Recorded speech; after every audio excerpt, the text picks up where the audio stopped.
this may have worked.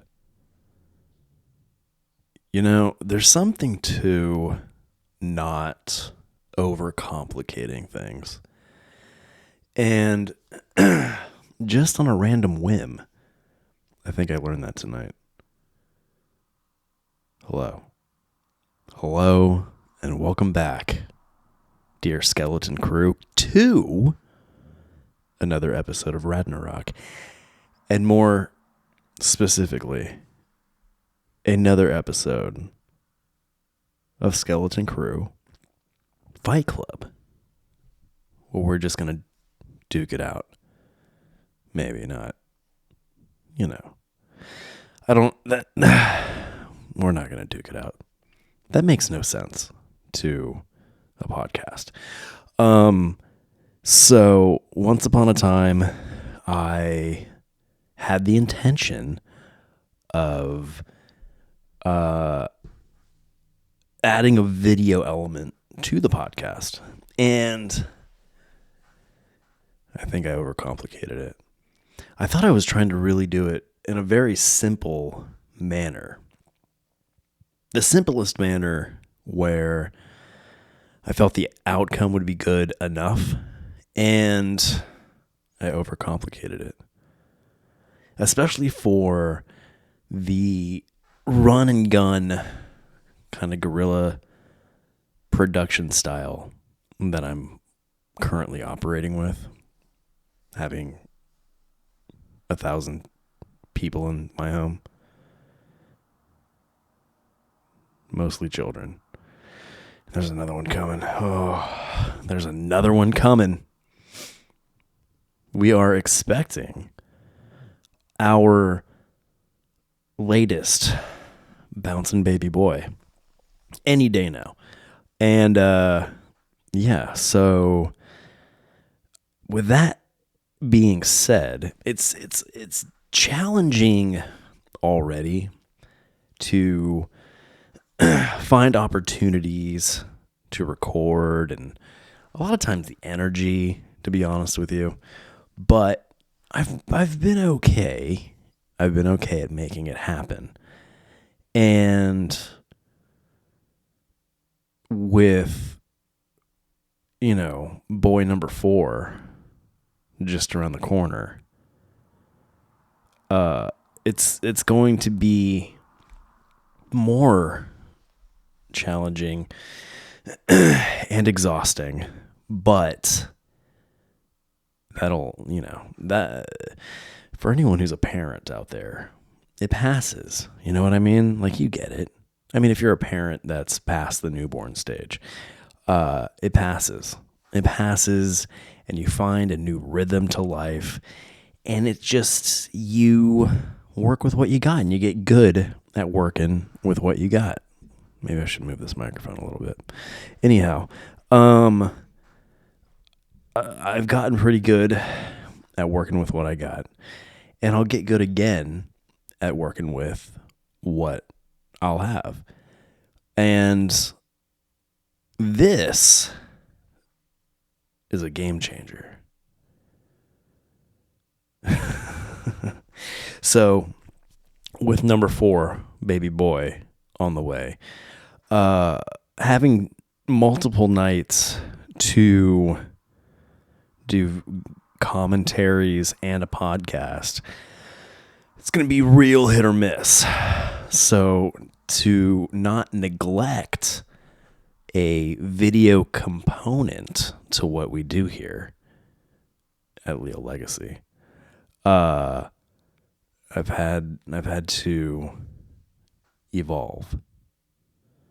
And in this evolution, wherein so since I may not have the opportunity to work multiple nights recording commentaries or a podcast, I'm having to consolidate what I do into a bit of time that I can guarantee with my wife, where, you know, she may go to go lie down with right now Maverick, our current youngest. He's lived his whole life going to sleep at night with one or both, his mother and I, next to him. And that becomes dangerous because that becomes routine. And the nights where he doesn't feel like going to sleep become long. And then the nights where he goes to sleep quickly, everything works out and life is rainbows and lollipops.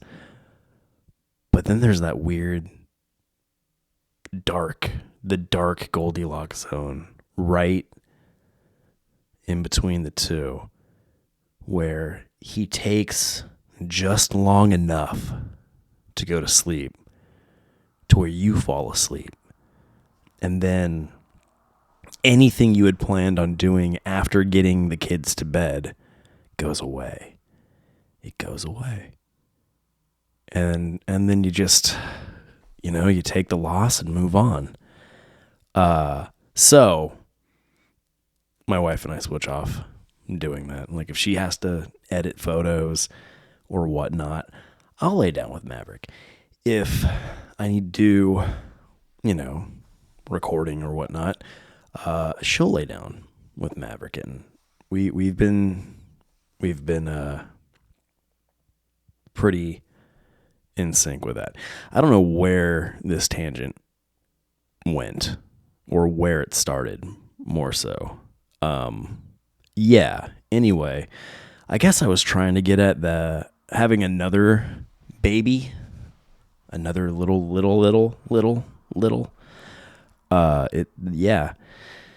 It's going to be interesting. It's going to be interesting finding a new rhythm, but we'll make it work, and I'll find a time and an opportunity to do this, and I will do maybe not as much as I was doing, but of equal caliber and quality. Though you may feel like there's no quality to what I do, and that's fine. And it's going to be the same. It's not going to be much different. It's already been put in motion.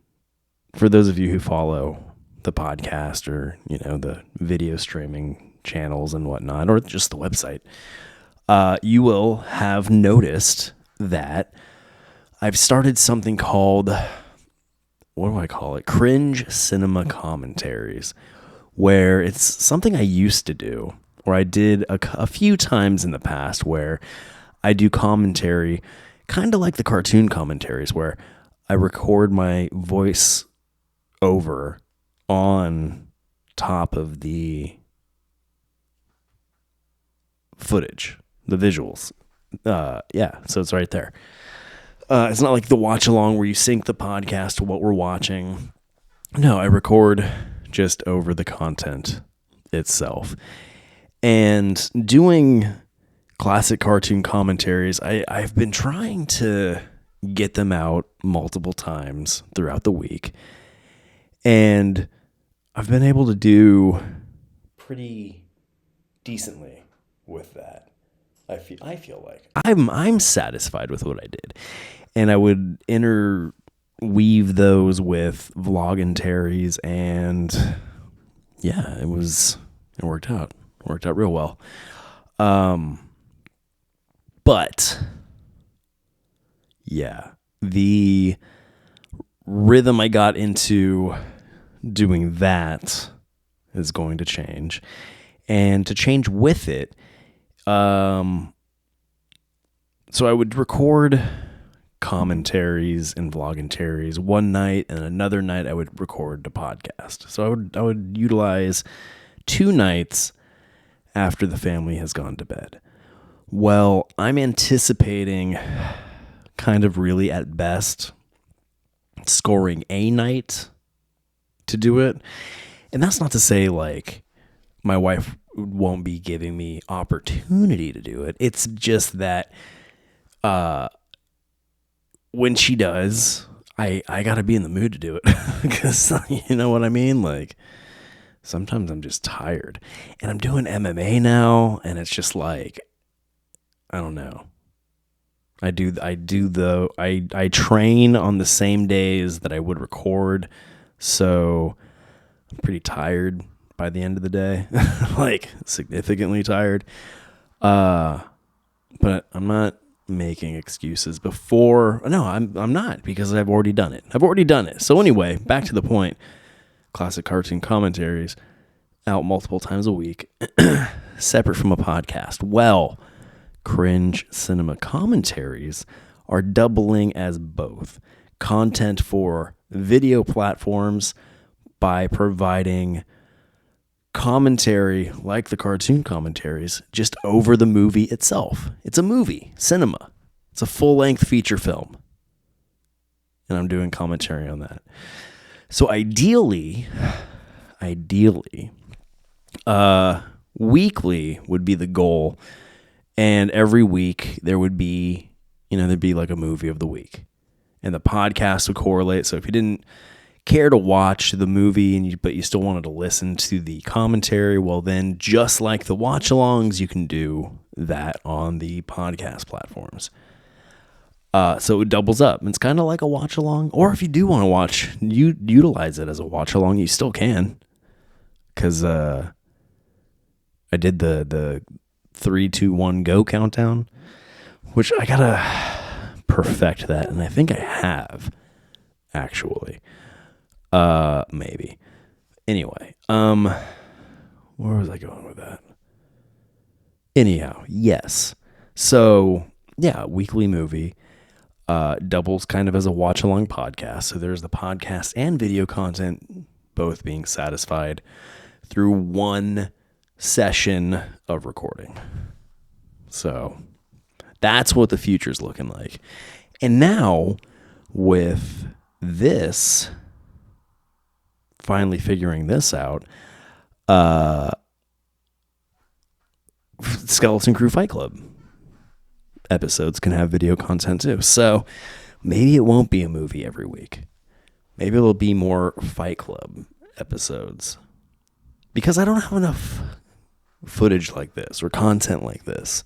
And I kind of feel like this is important. That's important in this day and age. And this is honestly like the least amount of effort I've ever put into anything. And had I figured out it was this easy up front, I would have done this a while ago. But hey, it's okay. It's okay.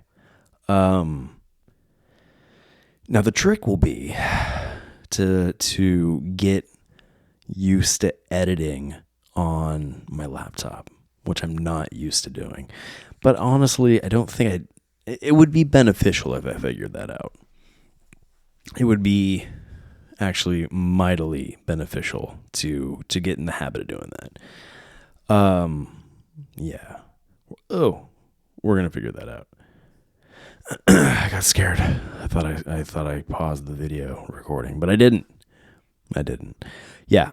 The last few times I tried to do video recording with the podcast, it just didn't work. It just didn't work. One of the times, like, I couldn't transfer the footage to save my life. Like, it just wouldn't work every way that I tried. I'm sure I didn't try every way, but every way I tried, it didn't work. So I got frustrated and gave up, and that was put in the trash and lost to the ether. I tried another time, and then I tried to use my phone as a camera once to further simplify things, and no, that didn't work. Actually, that was the same time. I couldn't transfer the footage off my phone to save my life for some reason. Like, every time the transfer would fail. And then when I was using like cameras, you know what I mean, like DSLRs. Yeah, I don't know. I don't know what happened that time. Like, the camera just stopped recording, and I didn't have like the little like view screen turned to me to see that it stopped. So I didn't get to figure that out until after believing I had successfully completed an episode. And that was a very disappointing reality as well. So ultimately now I'm doing it like this. And this is by far the most easy option that I've ever tried. But that's not true, because I used to do this at my desktop as well back in the day. And it worked out then. But I think it's a little bit better now. Anyway. So that's all that. That's all that. Oh, when I was saying that I had already put into motion doing the cringe cinema commentaries. Yeah, there's one already up. It's for Plan 9 from Outer Space. The Ed Wood smash hit. No, far from it. But a cult classic of the most, it's one of the most iconic cult favorite films. It is the movie for being so bad it's good. It is that movie. It's the movie where he literally did model UFOs on fishing line. For real. It was like, yes, this is how my masterpiece will be shot. And it's definitely a masterpiece of the cringe cinema kind. And for that, I'm doing just the commentary on really kind of cringy horror movies, sci-fi movies, stuff like that.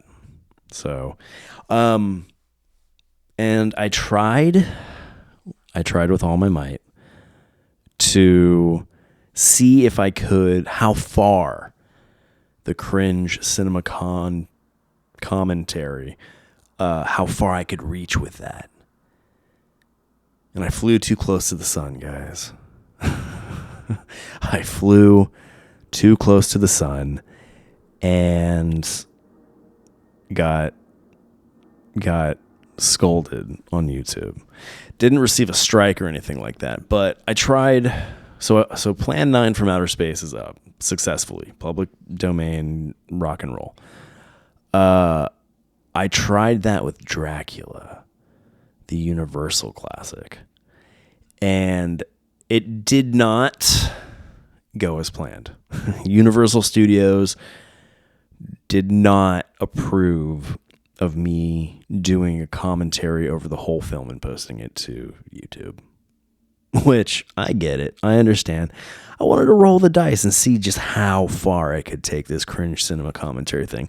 Also, I tried to sync my Snow White watch-along over the film itself and kind of use the watch-along and turn that into a commentary by layering, the watch-along on the movie itself, because that's the same thing, essentially.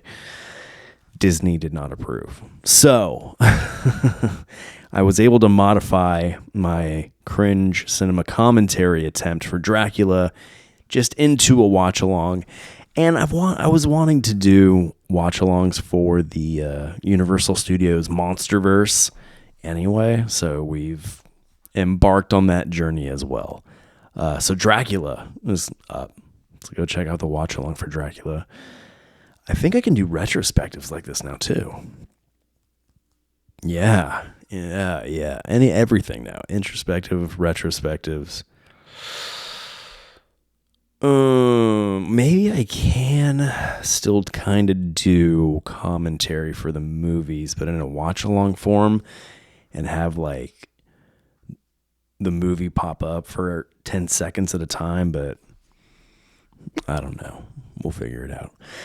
Anyhow, I'm not used to being on this side of a camera.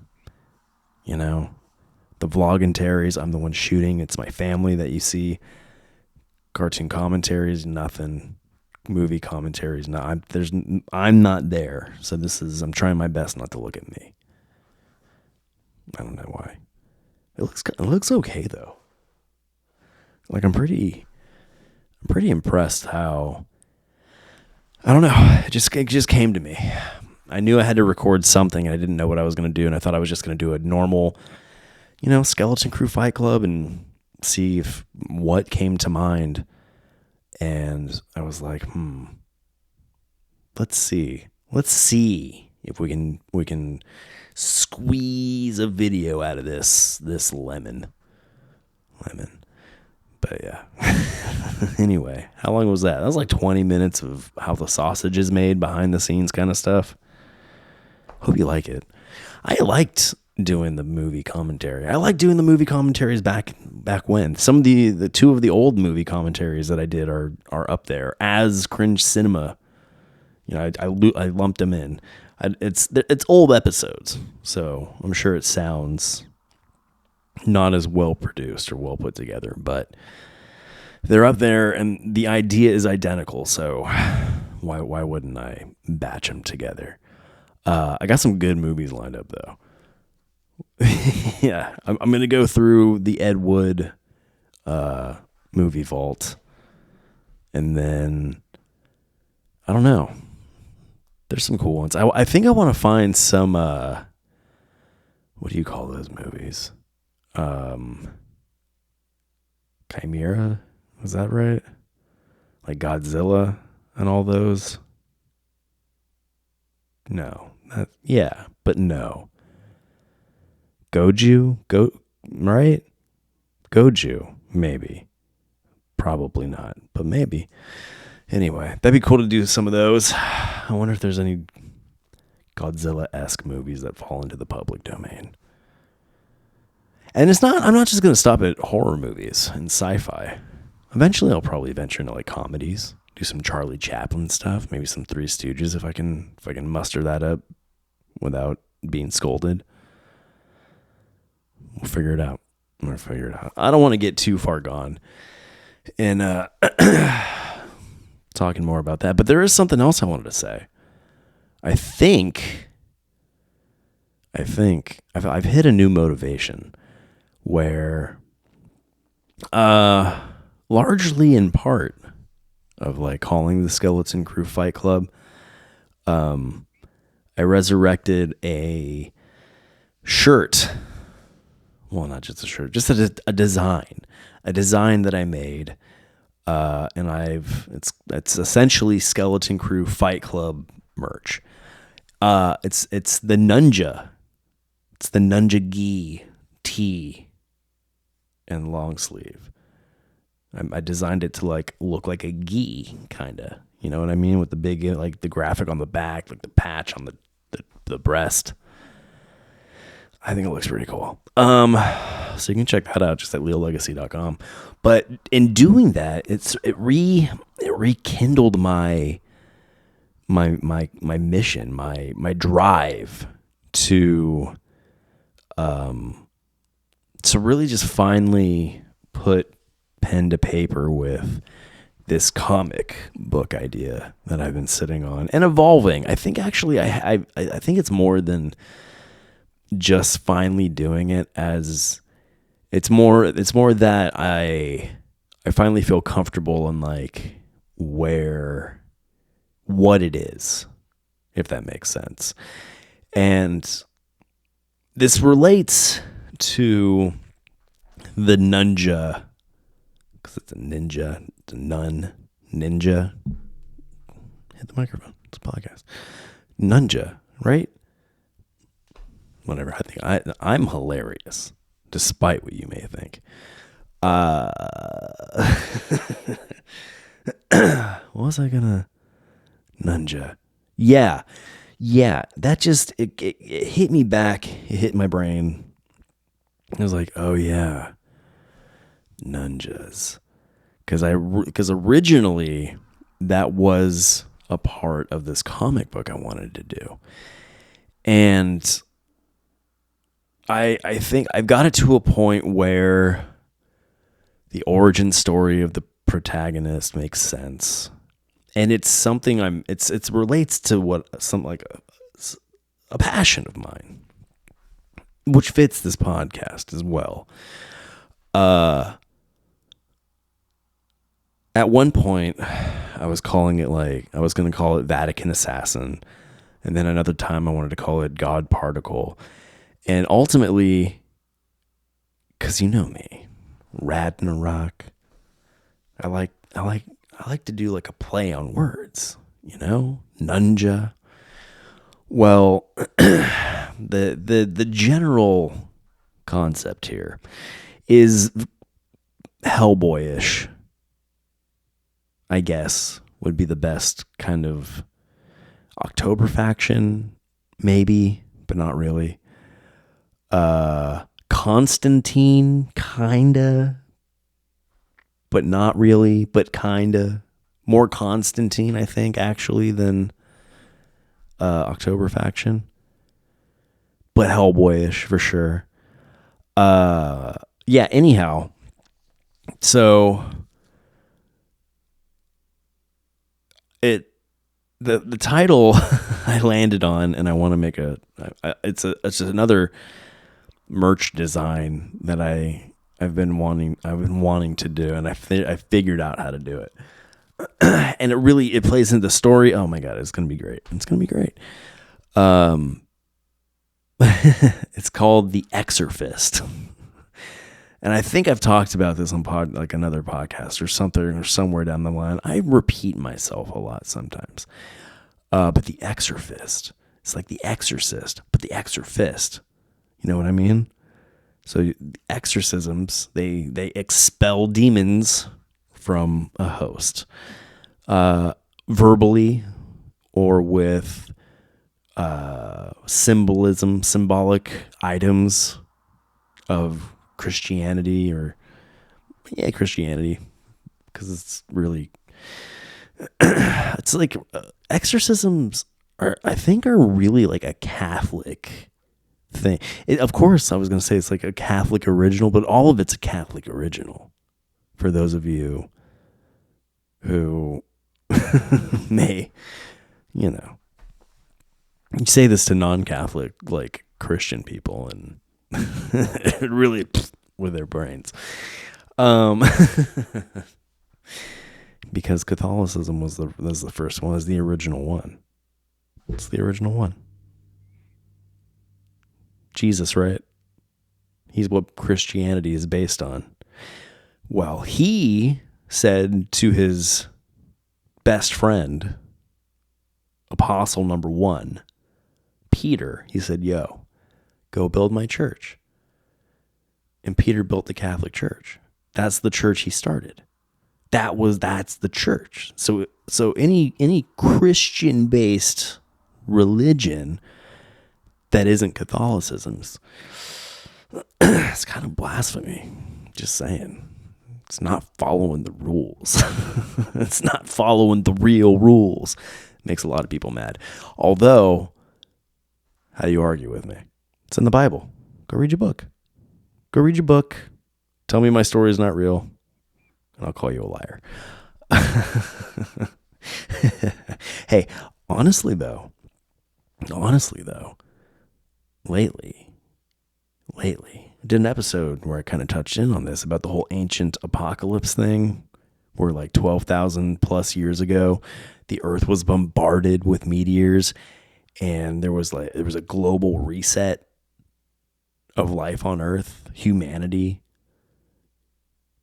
And there's an overwhelming amount of archaeological evidence that's coming to light through guys like Graham Hancock and, what's the dude's name that did Ancient Apocalypse? Graham Hancock and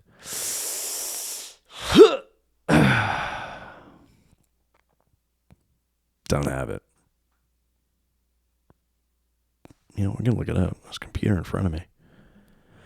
Let's see. Ancient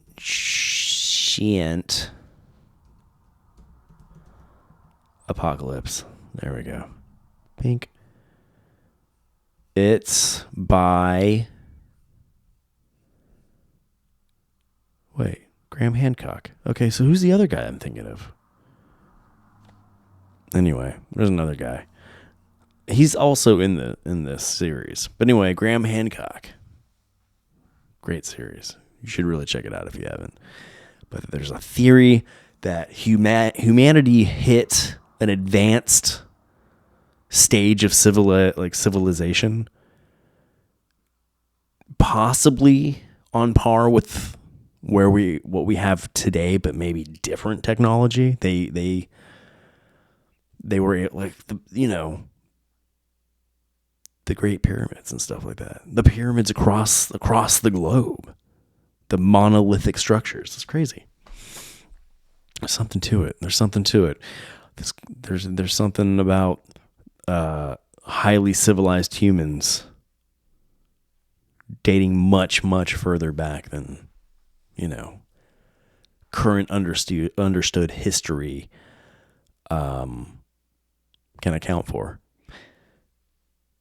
And I kind of think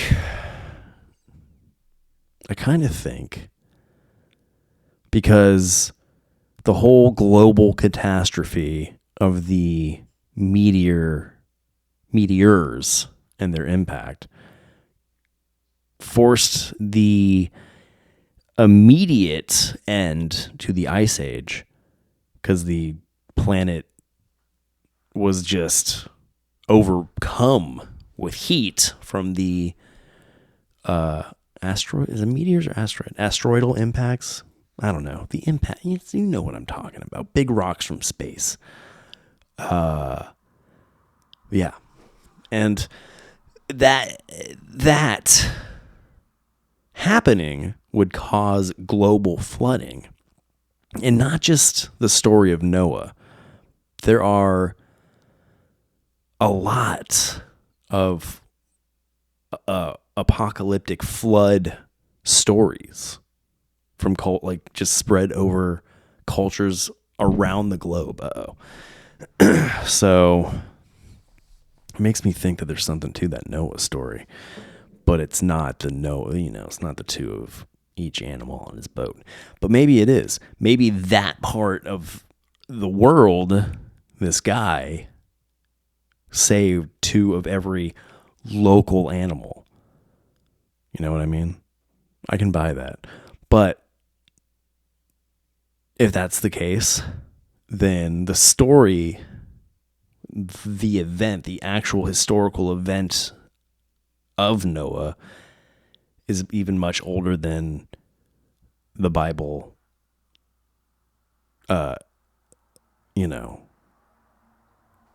what's the word I'm looking for? I don't know if it directly says how long ago, but maybe it does in Bible speech. But there's an understanding that the earth is younger than the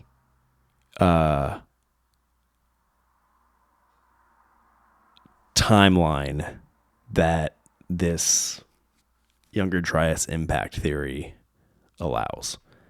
It's like the earth is 5,000 year old per biblical creationists.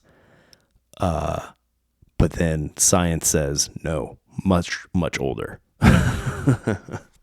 So, and this impact thing was 12 plus thousand years ago. So yeah, the Bible does not allow it for that to be a thing, but reality begs to differ. Anyhow, that was a really long tangent for no reason, and I don't remember what I was talking about before that. The Exorcist. So yeah, play on word, dude. So yeah, The Exorcist, exorcisms expel demons spiritually. The Exorcist takes it a step further and goes just straight up Frank Castle. You call the Exorcist when you're confronted by demons that are more than your average priest can handle. Now, our main character is a priest, but he's a bad boy priest in the way of he's nothing but vices. You know what I mean? He's not a priest because he's a man of, he's a man of faith by occupation, you know. He's a demon. He fights demons. So the understanding of, you know, God and all that thing is very real because it's right there. You know what I mean? And his demon fighting. But anyhow, I'm spinning off into things I probably should be writing down, but I'm also just kind of spitballing to see if there's see if anybody says, "Oh man, that's a really good idea. I heard it on your podcast." We'll see. So yeah, where was I going with that? Yeah, the exorcist, you call him to physically expel the demon from its host. Defunct priest, essentially defunct. My idea is he was an orphan raised in a Catholic orphanage, and when he became of adult age, in order to not be kicked out to fend for himself and be an adult, go. You can't stay at the orphanage anymore. You're an adult. To avoid that, he just became a priest. Because what else? You know what I mean? There was nothing else. No other career path that our main character could see. So he just became a priest out of kind of necessity. But as that being the case, he's jaded. He doesn't have a lot of faith in anything, let alone God. And that being the case, he is not one to stray away from vices, you know. Not sure what those vices are yet, but I'll figure it out. I don't want to make him like a boozer. Because I'm not a boozer. I don't know. And when I say I'm not a boozer, I can't write boozer. Like, you know what I mean? I wouldn't be able to really, I don't know. But really, saying it like that, the only vice he could have that I have an understanding of is, well, he'll naturally have to be a cannabis enthusiast, which I'm wondering if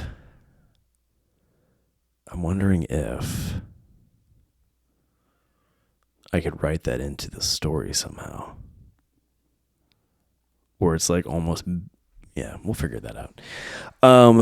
But he also, you know, he doesn't do the church thing. He doesn't have a church. Or he didn't want, I'm going to have to figure out the origin story details leading up. But I think enough to spark interest is he was orphaned, raised in a Catholic orphanage. Yeah. So, given that he's the exorcist, his skill set, okay, follow me. His skill set, how he's able to do this is he trains in MMA. Like, I can write that. I'm doing that now in life. So, I think that's really cool. And it explains, like, he did it out of necessity. And I gotta build this whole, you know, tradition of the exorcist, because it has to be one of those mantles that's maybe passed down. You know what I mean? Yeah. Because I don't believe he can be immortal. But maybe I can make him somewhat immortal. I don't know. We'll see. Maybe he's got like some sort of Witcher thing Or like the Witcher drinks his Witcher juice and becomes like monster fightery. Maybe he can do something like that. Huh. Anyway, this is not the time to think about this. This is the time to record a podcast.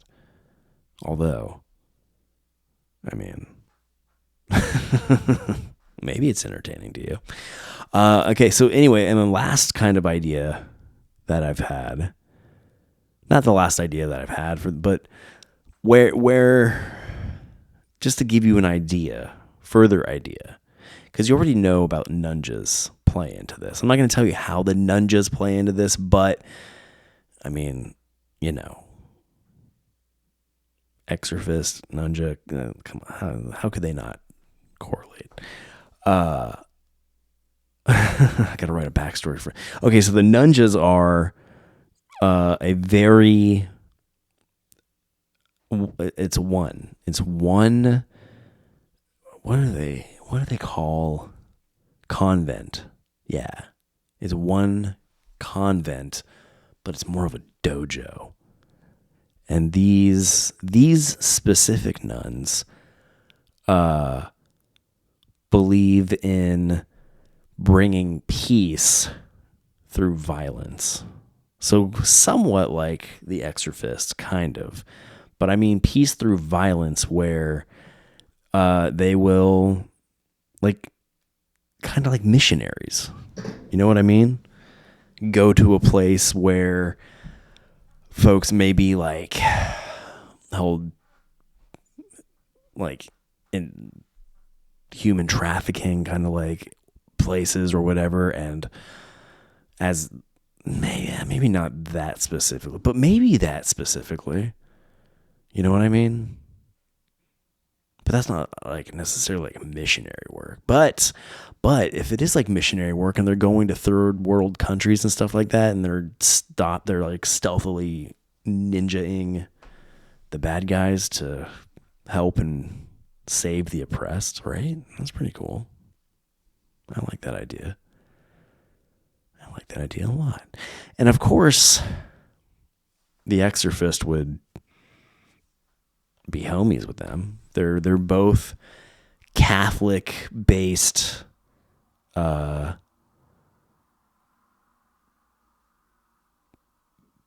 violent not vigilantes, but they're like I don't know. This I don't know what to call it though. But anyway, you know where I'm going. So when you're an exorcist, you have things like a crucifix, holy water, a Bible, maybe some other knickknacks to expel the demon and scare it off and make it uncomfortable and whatnot. Well, the exorcist doesn't need those things, because by the time you get to the exorcist, you've exhausted your normal exorcist. Like, a number of exorcists have attempted to free whatever plagued person of the demon they are being possessed by.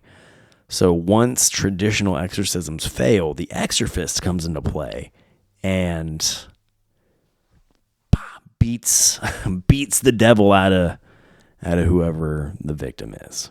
And yeah. There's going to be some interesting waters to tread there. Clearly, yes. Obviously, our antagonists will all have to be adults, because you can't have this guy going and beating up kids. It's just bad look. And I don't like the idea of possessed kids either. You know, I didn't like that about The Exorcist. The Omen was different because Damien was the spawn of, evil. But yeah, possessions of kids, I can't get that. Bugs me as a parent. So yeah, all the baddies will be adults. So watching them be beaten with an inch of their life will not be too unsettling. Uh, and I want it to be like super kind of grindhousey, just very um, no punches pulled on the violence. So I feel like a a mystical weapon, but like a realistic mystical weapon is a fun idea. And I came up with the idea of brass knuckles because what else? I mean, what better weapon for for a guy that his hands are like that's what he does. You know what I mean? He doesn't use guns or like I don't know, whatever, what have you. He uses his fist. I guess like all superheroes kind of use their fists. But like when you have like a very vulnerable kind of I guess it would be an anti-hero. I keep thinking the Punisher because the Punisher I really like the idea of Punisher level violence with this character. Yeah, I do. I like that a lot. So that's what immediately comes to mind when I think firearms, right? The Punisher.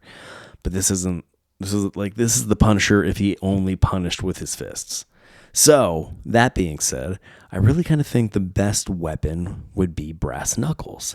And what can you make these brass knuckles out of? Well, I is it blasphemous if I say? And it probably is. But I mean, I've already come this far. am I am I gonna is if I go like if I step an inch further, does it become distasteful? But at the same time, I don't think so. I don't think so. So what I think the brass knuckles need to be made out of is either one of two things or maybe both. And I think if I go both, it's more respectful than one or the other. So that's what I'm going to do. The brass knuckles, one brass knuckle is that what it is? Singular? Here's a brass knuckle. What's that? Brass knuckle? Here are some brass knuckles. Yeah, I guess knuckles. The knuckles are actually the plural there. So yeah, brass knuckles. So one brass knuckles is made from the spear that they pierced Jesus with. Right? Is that crazy? What's that called? It's called something. Let's look it up. Let's see. Spear. You know what? I think it's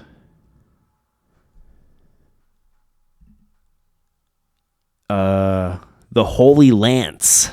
That's it.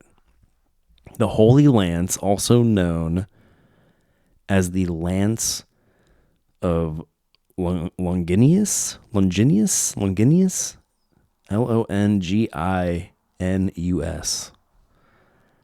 The Spear of Destiny, or the Holy Spear, is the lance that is alleged to have pierced the side of Jesus as he hung on the cross during his crucifixion. Now, supposedly they have this in let's find out where location. The relic has never since left Rome, and its resting place is at St. Peter's. Okay, so it's at the Vatican. Which of course, why wouldn't it be there? So theoretically, they have this spear, and I think, if not, definitely not all of it, because that wouldn't be historically accurate to reality, but maybe a portion of it See, I can't help but hit the microphone stand. Maybe a portion of it was melted down to make one of the sets of brass knuckles. And this is where, does it get too blasphemous if I say that the nails, too, that used to nail Jesus to the cross, those had to go somewhere. I don't think he put them in his pocket when he, ascended to heaven. So I'm going to believe, much like the spear, they were left here on earth and collected by St. Peter. And eventually, once the exorcist became a thing within the tradition of the church, they were also melted down and used. So both. Pop, pop, pop. 3 big nails. Maybe if you mixed it with some other, some other kind of... No, they could be big enough. Yeah. We'll just say that they were big enough to make a set of brass knuckles. Who's going to argue with that? But there you go. That's my idea that I've landed on, and I will be expanding upon into what I hope to turn into a comic book. That'd be really cool. So we'll see. We shall see. Yeah.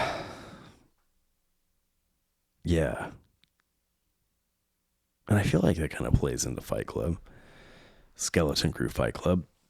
I have been doing MMA, training a little bit here. I started training, and I kicked it off with some gi jiu-jitsu, which was rad. But then I started training with my kids, their jiu-jitsu coach. He also coaches adults and stuff like that. But I liked his, his vibe coaching the kids, and I don't know, just our interaction. I was like, okay, diving into mixed martial arts at 37 is, well, I was 36 when I started. So diving in at 36 is a little bit like my coach. He's 35, so younger than me, and exponentially just impossibly more accomplished in mixed martial arts than I am. I mean, I did a little bit when I was a kid. I did a decent amount when I was a kid, actually. I started before my mother passed away, and then kind of eventually quit a few years after, I guess. But I made it to black, brown, green. I made it to like the 4th belt away from black, which was white, yellow, purple. Yeah, I was right in the middle. So I had progressed 5 belts or 4 belts, and I had 4 more belts to go to get to black belt within that style of martial arts. And that style of martial arts was a mix of different martial art styles. So essentially, it was a mixed martial art before that was kind of like a commonly practiced and recognized form within itself. I guess it's not necessarily a form. It's a style. It's a style of utilizing multiple forms of martial arts. But anyhow, I'm not trying to dissect what MMA is. But no, I had experience in practicing a mix of multiple martial arts from a kid. But that, 20 years later doesn't really, I don't know, kind of stuck. Because in training now, like, you don't forget how to punch. I could argue that, or kick, or just like the striking techniques, or the technique of different striking styles like that. I don't feel like I lost that in my training sessions. Like, my coach didn't tell me any of it sucked. Clearly, like, he offered guidance and tweaking and stuff like that. But yeah, I mean, it was kind of like riding a bike, sort of euphemism, where you never forget how to ride a bike. I strongly disagree. But it wasn't as an extreme transition from not doing it to doing it as I thought it was going to be. At 36, I thought it was going to be like just, I don't know, almost laughable, but I went for it, and I'm glad I did, and it's been cool so far. So we'll see how it goes. But I haven't done so I did the gi jiu-jitsu classes, but I haven't done any other formal classes aside from those. I've mostly been doing one-on-one training with my coach. And it's really more of like, I want to get to a place with him to where I can confidently survive in the classes. Because the classes are, I mean, they do have, they do differentiate like beginner classes and advanced classes or all level classes. But even the beginner classes, like I took the gi fundamentals class and just got ragdolled. So, yeah, even at the lowest levels, it's still pretty intense. So yeah. But yeah, I'm going to start the formal classes next week on Monday, because I've done a few one-on-ones and I feel comfortable enough to, to dive into the mix. Yeah, it's going to be cool. It's going to be sweet. I didn't know what I was going to say there. Because I started thinking about like, man, just actually training myself, it's going to be super beneficial to translate that into my Exorcist character. You know what I mean? Because I could just take my actual real life training and what I'm doing there and just put it on the page, because that's exactly what he would be doing. Now, I got to figure out, never mind, it will be just like a standard gym. He doesn't have to tell anybody like, yeah, I'm working on my jiu-jitsu so I can choke demons. and so the brass knuckles too, that won't be the only tool that he has. He'll have more, but that's obviously like, like I was saying earlier, somebody who's but again, I say somebody who utilizes their fists as their primary mode of fighting or combat. I mean, every hero does that, so I don't know. I'm excited though. I'm excited about loads of stuff, and I feel like I kind of do too many of these style like episodes where I give like a rundown of what's going on. But maybe that's cool though too, because you know what else to look out for coming down the pipes from us here at Leal Legacy. This podcast video thing, is really gonna be beneficial, I think. Hey, look how long my hair is. It's my hair. I used to shave the sides like down to the skin, but now it's long and lush. Look at that. It's wild. Going through a whole metamorphosis. Maybe. Maybe not.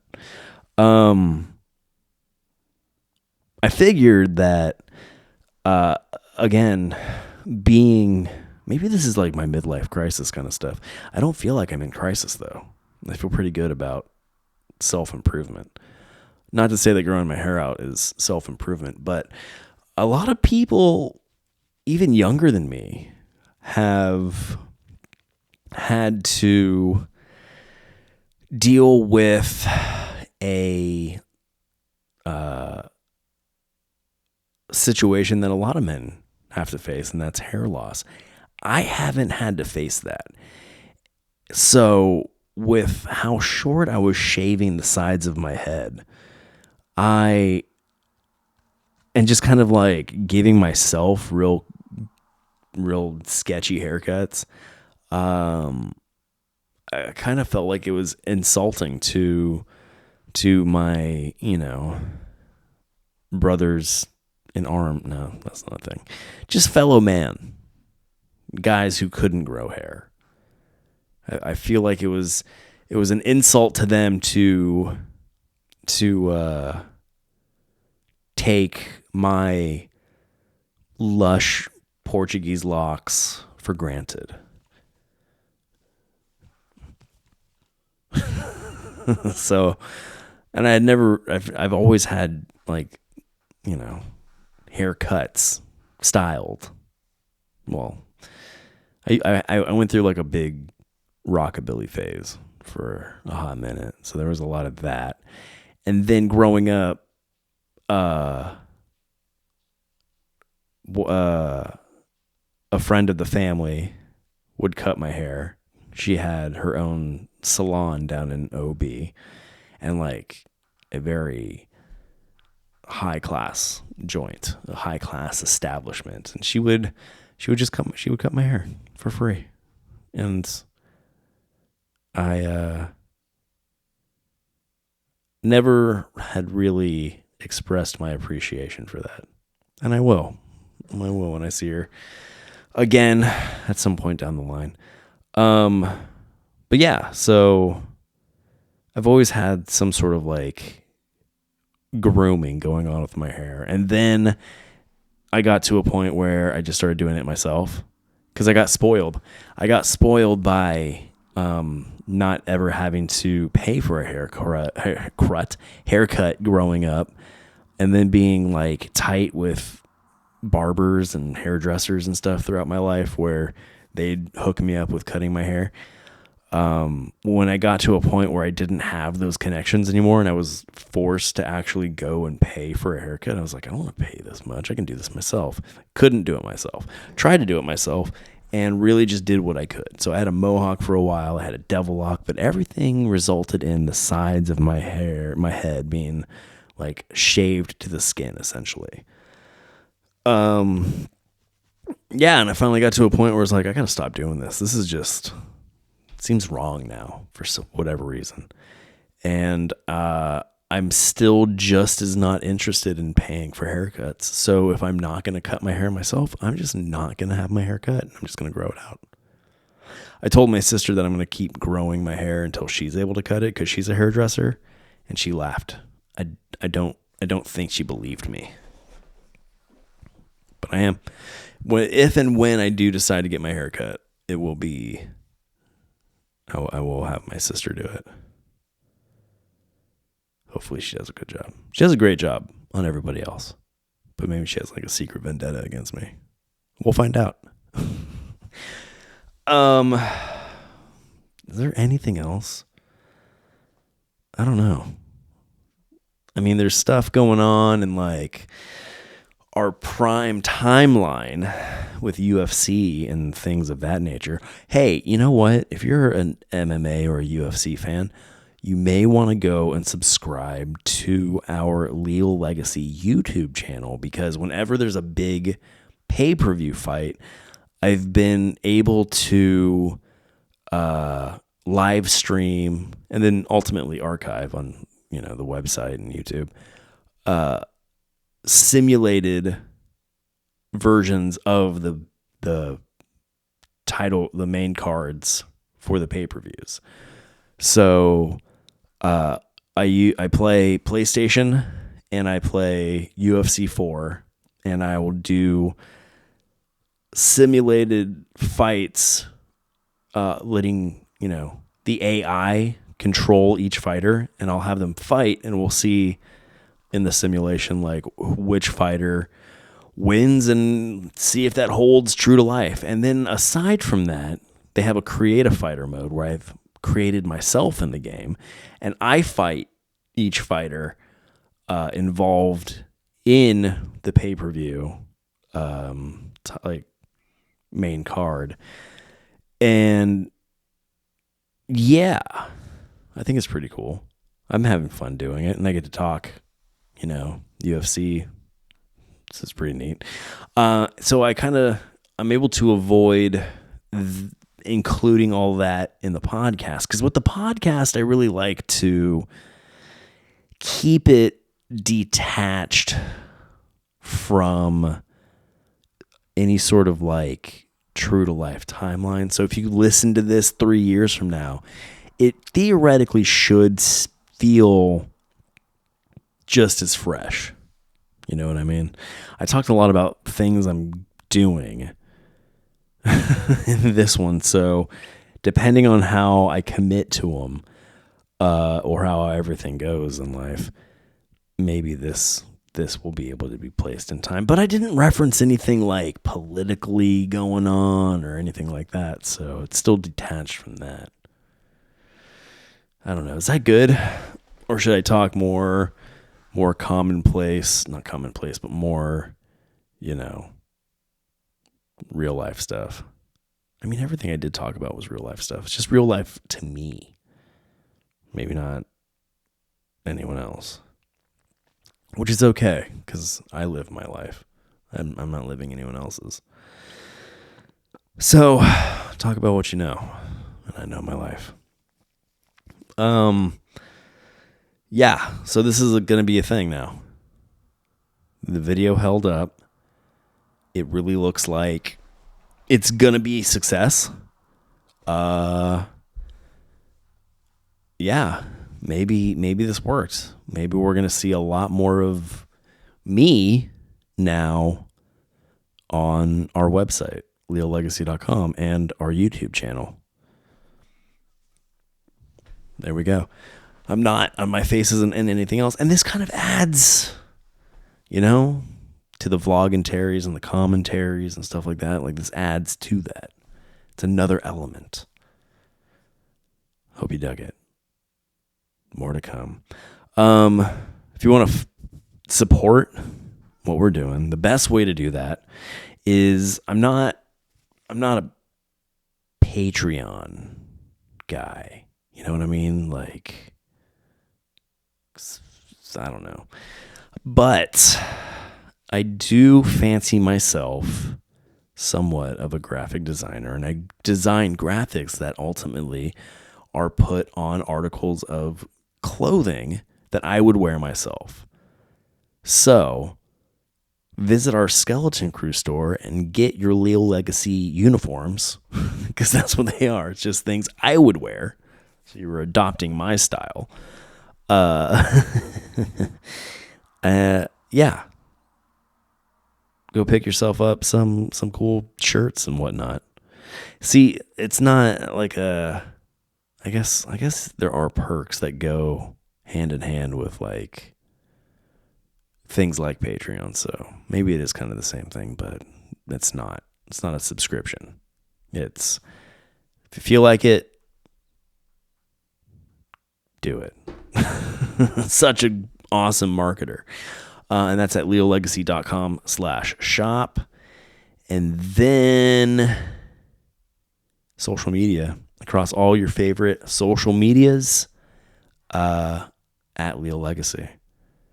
If you're using Twitter, I'm enjoying using Twitter. I have some high hopes for Twitter.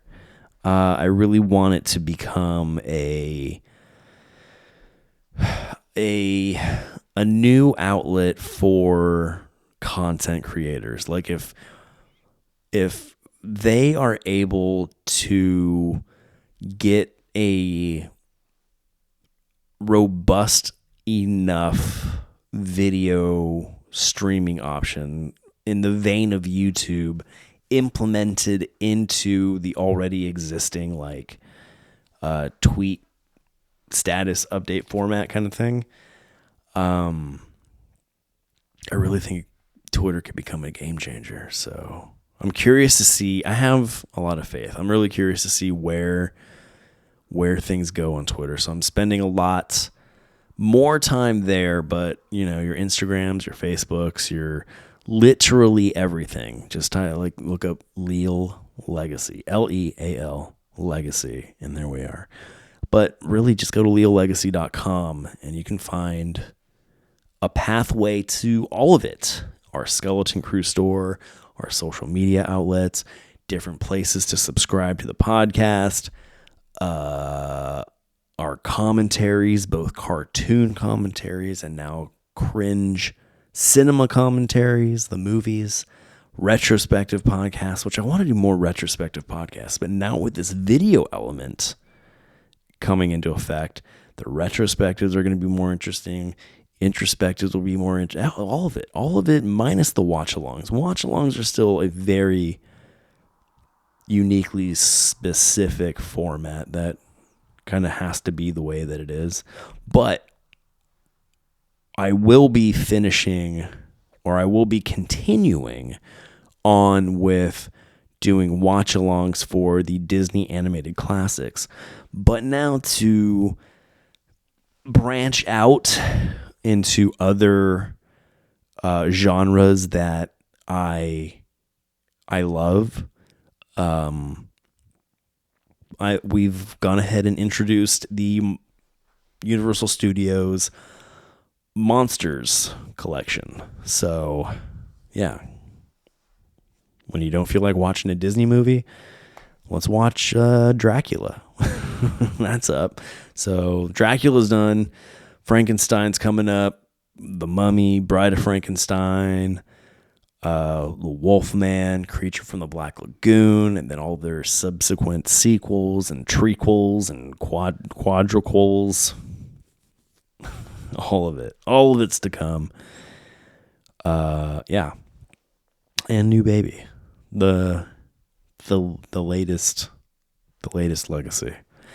And the last legacy of their generation. So the next generation of, the Leal legacy will stem from my children, because I'm done having children's after this guy. Yeah. So cool stuff. Hope you guys dug it. I didn't open, and I'm not going to close with a song that's not the podcast theme, because like I said, I flew close to the sun with YouTube, and I'm just not interested in being notified of copyright claims. I'm able to, with the cartoons and stuff, like I take care to make sure that I'm picking ones that, if I don't know, are definitely in the public domain. I'm pretty sure, and so far I've been pretty on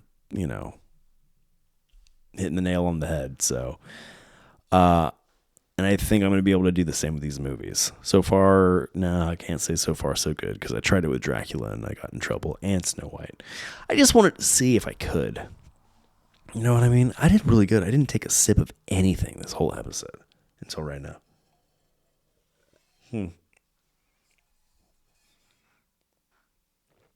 Baby Yoda. Grogu. Oh, which I look forward to doing watch-alongs for the Star Wars. Everything Star Wars eventually too. So much to do. So I better stay alive forever. Plug the site, plugged all that. Well, yeah. All right, guys. See you on the next one. And in the meantime, go scope out everything else we got on our YouTube and stuff. Subscribe, ding dong bell, all that stuff. Okay. Until the next time, thanks for being a friend and telling a friend.